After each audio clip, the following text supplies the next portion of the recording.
अस्सलामुअलैकुम viewers, welcome to all of you on my YouTube channel Crick Chat. Viewers, आज की video में हम बात करेंगे पाकिस्तान वर्सेस इंडिया, जो बिग क्लैश होने वाला है संडे को न्यूयॉर्क में। उसके ऊपर आज की हमारी डिस्कशन रहेगी। हम आपके साथ स्टैट्स भी शेयर करेंगे कि कौन से प्लेयर जो हैं इंडिया की तरफ से इंपॉर्टेंट रोल प्ले कर सकते हैं, कौन से पाकिस्तान के ऐसे प्लेयर हैं जो बेहतर परफॉर्म करते रहे हैं पास्ट में और आगे भी कर सकते हैं इंडिया के खिलाफ बेहतर। और इसी तरह जो पिच कंडीशन रहेगी उसके ऊपर बात होगी, और क्या प्लेइंग 11 दोनों टीम अपनी पिक कर सकती हैं इस सिचुएशन में, उसके ऊपर भी डिस्कशन होगी। तो सबसे पहले मेरे साथ गेस्ट हैं आमिर इस्लाम। उनसे जान लेते हैं कि जो कंडीशन है न्यूयॉर्क की जहां पर ये मैच खेलना जाना है, उसके ऊपर ज़रा एक डिस्कशन हो जाए उनसे, उसके बाद फिर फर्दर आगे स्टैट्स वगैरह प्लेयर्स के शेयर करते हैं। तो न्यूयॉर्क में मैच है, आप इसको कैसे देखते हैं? जिस तरीके की मैच खेला गया ये अफ्रीका वर्सेस श्रीलंका, उससे तो लगता है साफ साफ कि ये बॉलर फ्रेंडली पिचेस है। ये एक तो जो पिच है इसकी देख के तो यही लगता है कि ये लो स्कोरिंग गेम होगी, क्योंकि कल जो पिच खेला न्यूयॉर्क का श्रीलंका और अफ्रीका के ख़िलाफ़ जो मैच था इन दोनों का आपस में, ये पिच एनिवन थी। गेंद इस पर उठ भी रहा था, बैठ भी रहा था। पहले मैं जब 6 ओवर देखे तो मैं समझा कि फास्ट के लिए पिच अच्छा है, लेकिन जब स्पिनर आए तो स्पिनर भी समझ नहीं आ रहे थे। तो ये मतलब किस तरह की पिच बनाई है इन्होंने, ये तो मतलब किसी भी टीम के ख़िलाफ़ मैच होगा तो तंगी होगी बैट्समैन्स को। मतलब आप देखें कि इंडिया पाकिस्तान के मैच में लो स्कोरिंग गेम होगी ये।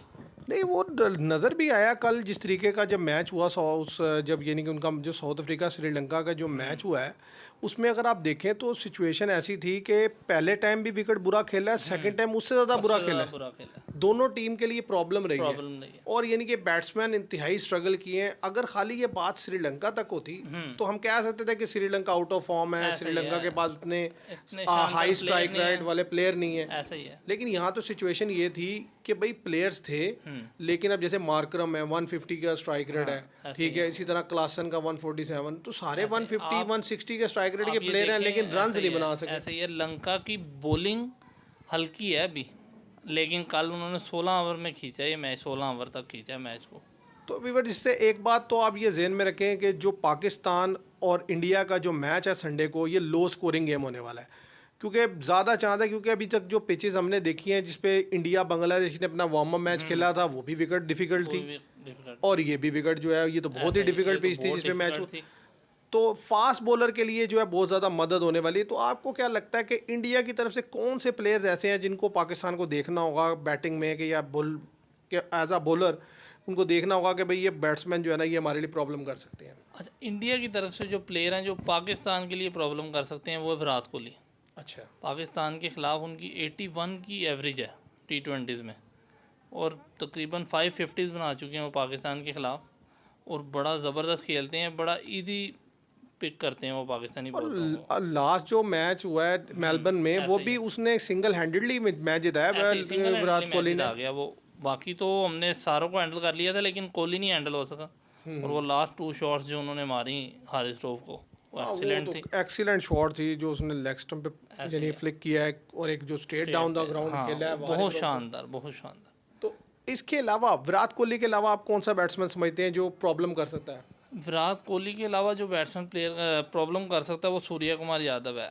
हालांकि पाकिस्तान के ख़िलाफ़ उसकी कोई ख़ास एवरेज नहीं रही, 4। क्योंकि अच्छा, वैसे वो रिसेंटली कोई इतने फॉर्म में भी नहीं है। अब जब से मुंबई इंडियंस के लिए वापस आए थे अनफिट होने के बाद, तो वो कोई एक आधी इनिंग्स उन्होंने अच्छी खेली, उसके बाद वो कुछ बेहतर खेल भी नहीं सके। फॉर्म भी नहीं है पाकिस्तान के ख़िलाफ़। उन्होंने पिछले 4 मैचेस जो खेले हैं उसमें रन भी नहीं कर सके, 14 की एवरेज है। लेकिन मैं उन्हें इसलिए हाईली रेट कर रहा हूँ कि उनका स्ट्राइक रेट बहुत हाई है। अगर वो क्रीज पे खड़े होंगे ना तो वो रन बनाएंगे। लेकिन आपको नहीं लगता, मतलब जिस तरह की ये विकेट है, ये हाई स्ट्राइक रेट वाले प्लेयर्स के लिए तो बहुत ही डैमेजिंग किस्म की विकेट है, क्योंकि फास्ट बॉलर के सामने तो गेंद ही नज़र नहीं आ रही, जिस तरह नोकिया ने बॉल की है कल। असल में हमें इशू आएगा जहाँ हमारा स्पिन आएगी, क्योंकि हमारे पास स्पिन में कोई ख़ास नहीं है। नहीं, अच्छा, उसमें मैं जो समझता हूँ ना कि पाकिस्तान को 4 पेसर से जाना चाहिए, क्योंकि जिस तरह की विकेट है इस पर अगर आप 2 स्पिनर से जाते हैं तो इट मीन्स कि आप अलाउ कर रहे हैं इंडिया को कि वो रन बना लें। 4 पेसर से जाएंगे तो आप कहना चाह रहे हैं शादाब बाहर बैठे? हाँ, नहीं, मैं प्रेफर करता हूँ कि भाई शादाब को इंडिया वाले मैच में बाहर होना चाहिए, क्योंकि अगर आप 2 स्पिनर पिक कर लेते हैं इंडिया के अगेंस्ट 8 ओवर, यानी कि आप स्पिनर से करवाते हैं, तो एक बात ये जेहन में रखें कि जितना भी स्पिनर के लिए मदद हो, इंडिया उन 8 ओवर में 60-70 रन कम से कम बना लेगा। ऐसा ही है। और फिर वो जो बाकी 12 ओवर है उनमें अगर उसने 60-70 बना लिया तो ये जो विकेट है ये 130-40 मैच विनिंग स्कोर लग मैच रहा है। विनिंग स्कोर है, ऐसा ही है। और फिर तीसरे आप अगर प्लेयर की बात करें इंडिया की तरफ से तो वो हार्दिक पांडे हैं, जिनकी पाकिस्तान के ख़िलाफ़ अच्छी एवरेज है। उन्होंने पाकिस्तान के ख़िलाफ़ स्कोर भी किए हैं, पाकिस्तान के ख़िलाफ़ वो बॉलिंग भी बेहतर करते हैं और उन्हें कोई मुश्किल नहीं पेश आती पाकिस्तान के ख़िलाफ़ खेलते हुए। अच्छा, जो बात कीजिए जो पाकिस्तान की बैटिंग है ना, उनमें जो पाकिस्तान के जो सबसे रिलायबल बैट्समैन है वो हैं रिजवान। उन्होंने 197 रन बनाए हैं इंडिया के खिलाफ 41 की एवरेज से। ऐसा ही है। तो वो एक हमारे मिस्टर डिपेंडेबल हैं जिस पर हम डिपेंड करते हैं। अदरवाइज जो हमारे मेन बैट्समैन है वो बाबर आजम है और फ़खर जमान है। फरमान है। इन तीन पर जो है पाकिस्तान की बैटिंग का जो मेन है ना, यानी कि ये सेंटर है पाकिस्तान की ऐसा बैटिंग ही के। अगर ये फ्लॉप होते हैं और ये अर्ली ऑन गिरते हैं तो फिर बड़ा मुश्किल हो जाएगा। इफ्तिखार ने अच्छी इनिंग्स खेली थी लास्ट ईयर जब वो 2022 में मेलबर्न में अच्छी इनिंग्स खेली थी, लेकिन ये विकेट जिस तरह की खेल रही है इफ्तिखार के लिए तो बड़ी मुश्किल होने वाली है। देखिए अब विकेट तो यही जिस तरह की नज़र आ रही है, अब ज़ाहिर है पता नहीं कोई ये यूज पिच इस्तेमाल होती है हमारे में न्यू पिच इस्तेमाल होती है, वो कैसा बिहेव करती है, लेकिन ज़्यादा चांसेस ये हैं कि वो बॉलर फ्रेंडली होगी जैसी भी होगी। हाँ, ये मैच में ये जो अगर इस पिच पे या जो बांग्लादेश के खिलाफ मैच हुआ इंडिया का न्यूयॉर्क में, इन पिचों में से किसी पे मैच होता है तो मैं तो पाकिस्तान के टॉप ऑर्डर पे ही रिलाई करूँगा कि टॉप ऑर्डर चला तो हम मैच में इन रहेंगे, अगर हमारा टॉप ऑर्डर गिरा तो हम मैच में बाहर हो जाएंगे। वैसे भी आप देखें ना, मिडिल ऑर्डर है क्या हमारे पास? मिडिल ऑर्डर में ज़रा आप उस्मान खान को खिलाएंगे, ऐसे ही आप आजम खान या साइम अयूब से ऐसे जाएंगे, ही है। आप इफ्तिखार को खिला लेंगे और एक इकमाद वसीम। अब ये सारे लड़के उनमें से कुछ इनफॉर्म है ही नहीं, यानी कि फॉर्म में नहीं और कुछ नहीं है। कोई भी अच्छी एवरेज का और अच्छे स्ट्राइकर का प्लेयर नहीं है इनमें। और यार उसमें आप देखें ना कि ये लड़के जो भी हैं हमारे पास ये सारे इनएक्सपीरियंस भी कर ऐसा रहे हैं। ही भाई है, उस्मान खान ने 4-5 T20 खेले, ऐसे ही आजम खान 6-7 एक T20 खेले। एक्सपीरियंस प्लेयर आप इफ्तिखार को कह सकते हैं ना, हाँ, और इफ्तिखार का आपको पता है कि वो इस पिच पे तो जिस बहुत तरह की पोजीशन यानी कि विकेट है, अगर इफ्तिखार को आपने यूज करना है तो उसको ऊपर भेजें, क्योंकि आपको याद होगा कि मेलबर्न में भी विकेट बड़ा तेज खेल रहा था, बॉलर के लिए बड़ी हेल्प थी और इफ्तिखार ने आके बहुत अच्छा खेला था, क्योंकि फास्ट के अगेंस्ट इफ्तिखार अच्छे हैं। तो वो जब पिच पे स्टेबल कर लेते हैं ना अपने आप को, फिर उसके बाद वो स्पिनर को भी मारते हैं। ऐसे ही है। और आप क्या समझते हैं कि मतलब इंडिया के जो बॉलर हैं जो पाकिस्तान के लिए ख़तरा हो सकते हैं, वो कौन कौन से आपके लिहाज से बॉलर हैं जो प्रॉब्लम कर सकते हैं? पास्ट में भी किया और अभी भी। फर्स्ट ऑफ ऑल तो आपको पता है बुमराह, जसप्रीत बुमराह, वो तो भाई इंटरनेशनल किसी हाई भी क्वालिटी का बॉलर है, टीम किसी के भी टीम को खिलाफ प्रॉब्लम कर सकते हैं। वो बहुत तंग करते हैं, तो वो तो तंग करेंगे। और जैसी पिच है ये 7 से कम का इकोनॉमी रेट है उनका। 6.56 का इकॉनमी रेट है उनका। हाँ, तो ठीक है, 20 की एवरेज है, 74 विकेट्स ले चुके हैं वो। और मतलब किसी भी टीम के खिलाफ उन्हें खेलना बड़ा मुश्किल होता है, एक्यूरेसी बड़ी है। इसमें कोई शक नहीं, लाइनो लेंथ इतनी अच्छी है, पेस चेंज अच्छा करते हैं, वेरिएशन है उनके पास, यॉर्कर है उनके पास, वो सिचुएशन के लिहाज से अपने आप को ढाल लेते हैं और ये उनकी क्वालिटी, इसीलिए विकेट निकालते हैं। जिस पिच पे बॉलरों को रन पड़ रहा होता है उस पिच पे उन्हें रन नहीं पड़ता, तो ये तो पिच ही उनके मतलब की है। ऐसे ही है। और दूसरा फास्ट बॉलर जो है अर्शदीप, मुझे तो उससे भी खतरा लगता है, क्योंकि जिस तरह उनको गेंद को घुमाते हैं। हाँ, और बांग्लादेश वाले मैच में भी एक्सीलेंट थे वो। हाँ, अर्शदीप का ये है, अर्शदीप ने 20 की एवरेज से 62 विकेट्स लिए हुए हैं। इकॉनमी रेट ज़्यादा 9 का इकॉनमी रेट है उनका, लेकिन ये पिच जिस तरह की है, वो जिस तरह की स्विंग करते हैं वो ये भी तंग करेंगे अच्छा खासा। इस मैच से पहले जो खेला गया अफ्रीका और श्रीलंका का, तो जो इकोनॉमी रेट था मार्को जेंसन का, हमने कहा 11 का है, लेकिन वो और जिस तरीके से एंड्रे नोकिया फॉर्म में नहीं थे, ऐसा ही है। लेकिन उस विकेट पर आकर उन्होंने बॉल भी बेहतर किया और विकेट ने उन्हें हेल्प किया, तो वो पिक करते ही चले गए और उन्होंने 4 ओवर में 7 रन देके 4 विकेट ले लिए और मैच को बिल्कुल ही साइड लाइन लगा दिया। ऐसा ही है। तो अच्छा, आपको क्या लगता है कि जो इंडिया जाएगा वो 3 प्रॉपर फास्ट बॉलर से जाएगा या 2 फास्ट बॉलर और 1 पांड्या? अच्छा, मुझे लगता है इंडिया को 3 फास्ट बॉलर से जाना चाहिए, जसप्रीत बुमराह, अर्शदीप और सिराज। उसकी 2 स्पिनर से जाना चाहिए, कुलदीप यादव और जडेजा। लेकिन वो बस पाकिस्तान को शायद वो समझते हैं कि पाकिस्तान स्पिन के अगेंस्ट लूज खेलता है, तो वो इसीलिए स्पिनर जो है वो ज़्यादा रखते हैं। अब कंडीशन को देखते हुए ये कहा जा सकता है कि 3 फास्ट को खिला लें। बात तो आप सही कर रहे हैं कि पाकिस्तान स्पिन के अगेंस्ट लूज खेलता है, तो बिल्कुल ही हम स्कोर नहीं बनाते, हम रोक लेते हैं स्पिनर को, पूरा ओवर रोकते हैं। लेकिन मुझे जो लगता है जिस तरह पिच की ये कंडीशन है, इंडिया 3 फास्ट से जाएगा। अच्छा, स्पिनर में आपको क्या लगता है कि इंडिया कुलदीप और चहल को यूज़ करेगा या कुलदीप जडेजा, जैसे कुलदीप और जडेजा? कुलदीप खेलेंगे क्योंकि पाकिस्तान के ख़िलाफ़ लेफ़्ट आर्म स्पिनर हमेशा से पाकिस्तान को तंग करता है, पाकिस्तान खेल ही नहीं पाता उसे। तो कुलदीप तो, और हमारे ख़िलाफ़ उनका ओडीआई का रिकॉर्ड भी बड़ा ज़बरदस्त है। T20 तो उन्होंने हमारे ख़िलाफ़ खेला कोई नहीं अभी तक, लेकिन ओडीआई में तो उन्होंने हमें 5 मैचेस में 12 विकेट लिए हैं उन्होंने, 14 की एवरेज से। और आप देखें जितने भी चाइनामैन बॉलर हुए ना, ब्रैड हॉग ऑस्ट्रेलिया के थे, ऐसा ही इसी तरीके से तबरेज़ शमसी साउथ अफ्रीका के, ये जो भी लास्ट 2023 में हमने मैच खेला, हाँ जी, तो हम इन स्पिनर्स के अगेंस्ट स्ट्रगल करते ही करते ऐसे ही हैं। तो ज़ाहिर है ये तो जाएंगे ही। तो पाकिस्तान के लिए जो रन्स करना है वो इतना आसान नहीं होगा इस विकेट पे। एक तो फास्ट भी तंग करेंगे, और दूसरा हमारा हार्दिक पांड्या के अगेंस्ट रिकॉर्ड बड़ा गंदा है बॉलिंग, यानी कि उनकी बॉलिंग भी नहीं खेली जाती है। हमारे से उनकी बॉलिंग भी नहीं खेली जाती है, और उनकी बैटिंग में भी हम उनसे रन्स खाते हैं। अच्छा, बैटिंग में हम उनसे रन्स खाते हैं, बैटिंग में हमारे स्पिनरों को मारते हैं वो। ये एक बड़ा उनका प्लस पॉइंट है कि वो हमारे जो भी स्पिनर खेल रहा हो वो उस पर अटैक करते हैं, फास्ट पे वो इतना अटैक नहीं करते हमारे। अच्छा, मेरे लिहाज से तो बेहतर तो ये है कि जिस तरीके की कंडीशन है, पाकिस्तान को 2 स्पिनर से नहीं जाना चाहिए। एक तो ये वजह है कि इंडिया स्पिन के अगेंस्ट अच्छा है, दूसरा जिस तरीके की विकेट खेल रही है उसमें यह है कि आपको हारिस रऊफ, शहीन शाह अफरीदी, मोहम्मद आमिर और नसीम शाह, ये चारों के साथ जाना चाहिए, या नसीम शाह की जगह आप उसे अब्बास अफरीदी को यूज़ करें। हाँ, और अगर स्पिनर आपको ज़रूरत पड़ती भी है तो आपके पास पड़े हुए हैं इफ्तिखार, इमाद वसीम के साथ इफ्तिखार बॉल कराएं। जो विकेट की कंडीशन लग रही है उससे मुझे नहीं लगता कि बहुत ज़्यादा आपको स्पिनर अटैक की ज़रूरत पड़ेगी। ऐसा ही है, जो नॉर्मल थोड़ी बहुत यूज़ होगा तो वो आपकी बात ठीक है कि ऐसा ही आप है। पार्ट टाइमर उसे यूज़ कर लें 1-2 ओवर के 4 लिए। ओवर ही निकलवाने हैं ना साइम अयूब से भी आपने, करवा सकते हैं। साइम अयूब करवा ले, 4 ओवर निकलवाने हैं यार उसमें आपने। ये होता है ना कि अगर आप किसी लेफ्ट हैंडेड बैट्समैन के अगेंस्ट किसी ऑफ स्पिनर को यूज़ करना चाहते हैं, जैसे ऋषभ पंत है, उनकी जगह आप उनको जो आप बॉल कराने के लिए ला सकते हैं, या अगर इंडिया शिवम दुबे से जाता है संजू सैमसन की जगह, तो उनके लिए आप एज अ पार्ट टाइमर उन दोनों को यूज़ कर सकते हैं, ऐसा ही क्योंकि शदाब वैसे भी आपको कोई ज़्यादा हेल्प आउट करके ऐसा देगा ही है, ऐसा ही है।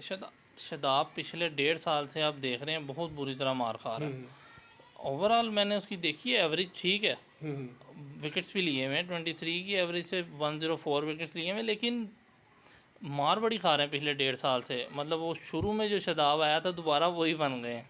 अच्छा, अब ज़रा अगर हम डिस्कस कर ले कि head to head world cup में पाकिस्तान और इंडिया कितनी दफ़ा आमने सामने आए और क्या उसका नतीजा रहा है? अच्छा, हेड टू हेड पाकिस्तान और इंडिया 7 दफ़ा सामने हैं वर्ल्ड कप में। 5 इंडिया जीता है, 1 हम जीते हैं और 1 टाई हुआ। ठीक है, और हम वो जो यानी कि हिस्टोरिक विन 2021 में जो हमने विदाउट लूजिंग विकेट। और इसके अलावा अच्छा, ज़्यादातर मैंने ये देखा है पाकिस्तान के और इंडिया के जो मैच होते हैं उनमें से जो पहले 2 मैच हैं जो 2007 में हुए वो 2007 में हुए थे, अच्छा कॉन्टेस्ट था, 2 ये जो और ये जो लास्ट हुआ था, लास्ट हुआ है। अदरवाइज ज़्यादातर जो है ना वो straight straight forward forward match होते हैं। ऐसे ही है। उसकी वजह ये है कि पाकिस्तान इंडिया के खिलाफ लूज़ कर जाता है मैच हमेशा ही, बहुत जल्दी लूज़ कर जाते हैं। मतलब फर्स्ट 10 ओवर में ही पता लग जाता है कि पाकिस्तान मैच नहीं जीत सकेगा। असल में पता क्या, प्रेशर हैंडल करना भी तो एक मुश्किल काम है ना। अब हमारे पास जो प्रेशर हैंडल करने वाले प्लेयर हैं वो आपके सामने ही है कितने हैं। अब अगर वो बैट्समैन आउट हो जाते हैं जो मेन आपके हैं, तो ज़रा उन प्रॉब्लम हो जाती है। पाकिस्तान डिपेंड करता है ज़्यादातर, सीधी सी बात है, अपनी बॉलिंग पे। क्योंकि अगर आप देखें ना, बॉलिंग में शहीन शाह अफरीदी हैं, शहीन शाह अफरीदी ने तकरीबन 90+ विकेट्स लिए हुए हैं। ठीक है, 2021 की एवरेज से उन्होंने इतने विकेट निकाले हुए, 7 का उनका तकरीबन इकोनॉमी रेट है। ऐसे ही है। ऐसे ही हारिस रऊफ की बात कीजिए, उन्होंने 95 विकेट्स लिए हुए हैं T20 में, उनकी भी एवरेज 2021 की है, और उनका इकोनॉमी रेट 8.25 का है। ऐसे ही है। और जो मोहम्मद आमिर हैं वो भी 64 विकेट ले चुके हैं। तो बॉलर ये तीनों बेहतर हैं। नसीम शाह का आप कह सकते हैं कि उन्होंने 38 विकेट्स लिए हैं, 38 की एवरेज से 19 विकेट लिए हुए हैं। हाँ, और वो कुछ फिट नहीं लग रहे मुझे जब से वापस आए हैं ना, उनकी वो गेम नहीं नज़र आ रही। जो आपने देखा होगा 2022 के वर्ल्ड कप के फाइनल में जो उन्होंने स्पेल की है, वो चीज़ नज़र नहीं आ रही मुझे। इसलिए मैं कहना चाह रहा हूँ कि ये चांस देना चाहिए इन्हें इस मैच में, क्योंकि ये पिच भी ऐसी है और उनका मोराल बुलंद होगा अगर वो बेहतर गेंद करते हैं इस पिच पे। तो ऐसे ही है। अब असल में इंडिया के अगेंस्ट मेन जो प्रॉब्लम होती है वो होता है कि आप प्रेशर हैंडल कौन अच्छे से करता है। देखें, इंडिया अगर ऑन पेपर देखा जाए ना तो हमसे कई गुना ऊपर लेवल की टीम है, लेकिन आप प्रीवियस जो 3-4 T20 खेले गए हैं इंडिया पाकिस्तान के, आप उसे देखें तो वो बहुत ज़्यादा क्लोज कॉन्टेस्ट हुआ है। एक हमने जीता है, उसके अलावा इंडिया अगर जीता भी है ना तो बड़ा क्लोज जाके जीता है। Last T20 India last ball पे जीता है। उसके अलावा आप देखें एशिया कप में 2 T20 हुए हैं और दोनों बड़े क्लोज हुए हैं, एक हम जीते हैं एक इंडिया जीता है। ऐसे ही है। और यानी कि मैंने ये देखा है, इंडिया हमारे खिलाफ कुछ थोड़ा डरा डरा खेलता डरा है, खेलता है। उतना कॉन्फिडेंट नहीं खेलता ऐसे ही है। जितना कि वो दूसरी टीम्स के ऐसे अगेंस्ट ही है। खेलता है। इसीलिए यानी कि आप देखें ना, हाईएस्ट टोटल जो आज तक पाकिस्तान इंडिया के मैच में हाँ, बना है वो 160 है। 160 है, ऐसा और ही है। लोएस्ट टोटल जो है वो वर्ल्ड 118 कप है, में ऐसा ही है। 118 में। ऐसा तो ही इसका इससे अंदाज़ा लगाया जा सकता है कि इंडिया पाकिस्तान जब भी मैच हुआ लो स्कोरिंग गेम लो हुआ। स्कोरिंग गेम, ये 160 प्लस स्कोर नहीं हुआ वर्ल्ड कप में आज तक। तो यानी कि इतना प्रेशर होता ऐसा है ही है। बैटर्स पे भी, बॉलर्स पे भी, कि वो हालांकि बड़ा मुश्किल से इंडिया हैंडल के होता है। प्लेयर वर्ल्ड के बेहतरीन प्लेयर हैं इंडिया के पास, लेकिन फिर भी वो हमारी बॉलिंग के खिलाफ, और प्रेशर हैंडल करना इतने बड़े मैच का ना उनसे मुश्किल हो जाता है दोनों साइडों पे। देखें ना, रोहित शर्मा का कितना बुरा रिकॉर्ड है ऐसा ही पाकिस्तान है, के खिलाफ। ऐसा ही है। सूर्या कुमार यादव अच्छे प्लेयर हैं, लेकिन हमारे बहुत खिलाफ बुरा रिकॉर्ड है। हमें ज़्यादातर रन्स बनाते हैं हमारे अगेंस्ट पांड्या, पांड्या, विराट कोहली विराट बनाते कोहली हैं, बनाते हैं। या थोड़ा बहुत ऋषभ पंत खेल हाँ, लेते हैं। ऐसा ही है। अदरवाइज उनकी बैटिंग स्ट्रगल करती है असल हमारे सामने। हमने जो फोकस करना है ना उस दिन के मैच पे, वो है विराट कोहली। मतलब विराट कोहली हमारे से आउट ही नहीं होते T20 में। बहुत कम चांसेस हैं जहाँ विराट कोहली को हमने आउट किया T20 में, नॉट आउट ही जाते हैं वो समटाइम, अक्सर टाइम मैच में। जाहिर है, तभी उनकी 81 की एवरेज है। असल में देखिए, वो ऐसे प्लेयर हैं कि आप अगर उन्हें आउट करना चाहते हैं तो अर्ली ऑन आपके पास मौका हाँ, होता है। ऐसा जब ही वो है। आते हैं तब वो स्ट्रगल करते हैं थोड़ा, ऐसा ही है। तब आप अगर उसे बेहतर लाइनों लाइन से गेंद करें तो आप उसे आउट कर सकते हैं। लेकिन जब वो अदरवाइज तो सेट वो हो कोई जाए, गलत शॉट मार के आउट हो जाए वो एक अलग चीज़ है, जो वो मारते ही नहीं है, वरना उन्हें आउट करना सेट होने के बाद बहुत मुश्किल है। और चेज में तो सारी पिक्चर उनके सामने क्लियर होती है। उन्हें A to Z पता होता है कि उन्होंने अब किस तरीके से चलना है, किस ओवर में कितने ऐसा रन ही है, ऐसा निकालने हैं, किस बॉलर के अगेंस्ट अटैक करना ऐसा है। ही है। उनकी गेम अवेयरनेस जो है ना, वो किसी भी इंटरनेशनल प्लेयर से ज़्यादा है। ज़्यादा है, तो इसलिए वो जब खेलते हैं तो उन्हें पता होता है भाई चेज में कि अब मैंने इस तरीके से लेके चलना है। हालांकि आप देखें, लास्ट जो मैच खेला गया मेलबर्न में, एक सिचुएशन में आके 3 आवर्स में 48 चाहिए, 48 चाहिए था। लेकिन वो फिर भी कूल एंड काम थे और उन्होंने पता था कि यार मैं मैच निकाल लूंगा। ऐसा ही 2 बेहतरीन शॉट खेले उन्होंने, और उससे पीछे जो शहीनशाह का ओवर गया था ऐसा उस ही पर है। 3 चौके उन्होंने ऐसा ही लगाए, है। उन्होंने मैच खींच लिया सारा। बॉलर पिक करते हैं वो कि यार मैंने इसे मारना है। जिस बॉलर पे वो थोड़ा लूज हो रहे होते हैं ना, वो उसे खेलते ही नहीं, वो बड़ा easily smooth single double bowler pick करेंगे कि यार मैंने इसे मारना, और मारते हैं फिर उसे। हाँ भाई, बड़े प्लेयर का काम ही ये होता है कि वो मैच को लेके चले, अब वो इनिंग्स को कैरी करते हैं। आप देखें, हमारे से वो आउट ही नहीं हो रहे पीछे कई ऐसा ही T20s है, में। ऐसा ही है। जहाँ वो आउट होते हैं वो मैच हमने जीत हाँ, लिया ऐसा ही था। है, ऐसा ही है। तो वो देखे ना, वो 2 शॉट्स, वो मेरा नहीं ख्याल कि कोई और प्लेयर मार सकता है। वो जो स्टेट डाउन द ग्राउंड 6 था ना, वो तो एक्स्ट्रा ऑर्डिनरी शॉट थी। वो तो मैंने आज तक देखी ही नहीं, कह लेंगे इस तरह का 6, और मेलबर्न की ग्राउंड में। और उसकी, वरना उससे पहले जो 3 ओवर हारिस रऊफ ने किए थे, बड़े शानदार किए। शानदार किए हुए थे। और उसकी भी 4 बॉलें बड़ी जबरदस्त थी। हाँ, लास्ट 2 गेंद पे 2 लेकिन तो 6 वो सारा मैच तो ऐसे ही। इसलिए वो तो भाई हाईली क्लासिक प्लेयर हुए हैं विराट कोहली। उनको अगर आप विकेट गिरा लेते ऐसा ही हैं है, ऐसा तो ही फिर आपके पास चांस होगा कि आप मैच जो है वो जीत सकते है, हैं। ऐसा ही है। और दूसरी चीज़ यही है कि आपके प्लेयर्स कितना रन्स कर पाते हैं और कितना प्रेशर अब्जॉर्व कर पाते हैं, और इस टफ कंडीशन में कितना वो अपने आप को प्रेजेंट देखिए, करते हैं। इस पिच को और इस कंडीशन को देख के तो ये लगता है कि 140 150 बहुत ज़बरदस्त स्कोर होगा। ऐसे ही है, इसमें कोई शक नहीं। अब ये है कि पिच अगर कोई नई यूज़ होती है उसके उसमें कोई बैटिंग का, लेकिन मुझे नहीं लगता, क्योंकि कई फैक्टर है ना वहाँ पे। जो विंड का फैक्टर है वो ऐसा भी ही है। हेल्प आउट कर रहा है फास्ट बॉलर को। उसके साथ साथ क्या है कि जो आउटफील्ड है वो घास इतनी ज़्यादा है और इस किस्म की है कि वो बॉल बिल्कुल ट्रैवल ही नहीं कर रहा। ट्रैवल नहीं करता। तो जब वो बॉल ट्रैवल नहीं करेगा तो ज़ाहिर रन नहीं बनेगा। हाँ, ऐसा ही है। जाहिर आप शॉट खेलते हैं, गेंद वहीं पे रुक जाता है, थोड़ा सा आगे जाके। ये आउटफील्ड बड़ी स्लो है उनकी। ऐसे ही है। तो अच्छा, आप क्या समझते हैं कि इंडिया की क्या प्लेइंग 11 आने वाली है इस मैच के लिए? इंडिया की इस मैच के लिए प्लेइंग 11, विराट कोहली और रोहित शर्मा ओपनर आएंगे। 1 डाउन संजू सैमसन होंगे। मेरा नहीं ख्याल शिवम दुबे को खिलाएंगे, संजू सैमसन के साथ ही जाएंगे। ठीक है। 2 डाउन सूर्या कुमार यादव होंगे, ऋषभ पंत होंगे, जडेजा होंगे, हार्दिक पांड्या होंगे। उसके बाद आप कह लें कि जसप्रीत बुमराह होंगे, कुलदीप यादव होंगे, अर्शदीप सिंह होंगे, मोहम्मद सिराज होंगे। आप, मेरा ख्याल है विकेट को देखते हुए व्यूअर्स, जो हमें लगता है यही प्लेइंग 11 नज़र आती है कि इंडिया की होगी। और अगर पाकिस्तान की बात की जाए तो ज़ाहिर है पाकिस्तान पे टॉप ऑफ द ऑर्डर जो आएंगे वो बाबर आजम और रिजवान, ऐसा ही है। और 1 डाउन जो है वो ज़्यादा चांद उस्मान खान आएंगे, और 2 डाउन जो है वो फ़खर जमान आएंगे, और नंबर 5 पर जो है वो ज़्यादा चांस है, आज़म खान या साइम अयूब में से किसी एक को पिक करेंगे? मेरा ख्याल है साइम अयूब को पिक कर लेना चाहिए, ऐसा ही है। आज़म खान के साथ नहीं जाना चाहिए। आज़म खान अगर इन दोनों को नहीं, फिर आप एक मजीद स्पिनर बेशक ऐड कर लें, शादाब को भी, उसे भी खिला लें, लेकिन यह है कि इन दोनों में से बेहतर साइम अयूब है। ऐसा ही और नंबर 6 पर जो है वो इफ्तिखार, और नंबर 7 पर इमाद वसीम, और 4 फास्ट बॉलर्स को पाकिस्तान को जाना चाहिए, जाना चाहिए। क्योंकि विकेट जो है वो सीमर फ्रेंडली है। जितने भी अच्छे अच्छे कमेंटेटर हैं, सारे एनालिस्ट हैं, एक ही बात बोल रहे हैं कि विकेट पर फास्ट के लिए हेल्प होगी और नज़र भी आ रही ऐसा ही है। है। तो मेरा नहीं ख्याल कि यहाँ पर गलती करने की ज़रूरत है कि आप 2 स्पिनर से जाएं और फिर आपको वो 8 ओवर पूरे करवाने मुश्किल वो हो। 8 ओवर पूरा करना, मेरा नहीं ख्याल कि जाएंगे, 4 फास्ट से ही जाएंगे हम। और अच्छा, अब आप क्या समझते हैं कि इस मैच को, टीम को, कंडीशंस को देखते हुए आपके लिहाज से क्या लगता है कि मतलब कौन सी टीम आपको लगता है कि भाई इसके जीतने के चांसेस ज़्यादा हैं? एक कंडीशन के लिहाज से अगर आप कहें तो 50-50 है। इस कंडीशन में कोई भी किसी को भी हरा सकता है।